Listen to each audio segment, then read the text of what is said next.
নমস্কার বন্ধুরা, আশা করছি আপনারা সকলেই খুব ভালো আছেন।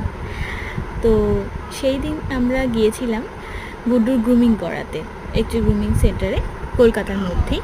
আর দেখুন ও কীরকম এসে হাঁপাচ্ছে।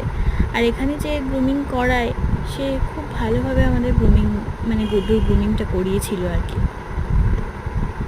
তো আমরা খুব স্যাটিসফাইড ছিলাম, কেননা ওর লোমটা, আমার যেহেতু ঘরে একদম ছোট্ট একটা বাচ্চা আছে, তো লোমটা যেহেতু খুব বেড়ে গিয়েছিল, ওটাকে খুব সুন্দর করে যত্ন করে ওরা ওয়াশ করিয়ে কেটে সুন্দর করে ওকে গ্রুমিংটা করিয়ে দিয়েছিল। আর তখন খুব বৃষ্টিও পড়ছিল, আর যতক্ষণে ও গ্রুমিং করাচ্ছিল ততক্ষণে আমি একটু ছেলেকে খাইয়ে নিয়েছিলাম আর নিজেরাও একটু পেট পুজো করে নিয়েছিলাম। আর দেখুন, ওয়েট করতে করতে ছেলে কতটুকু আনন্দ করছে, এনজয় করছে। তো দ্যাটস ইট। আশা করছি আপনাদের ব্লগটা ভালো লাগলো। Wait for it.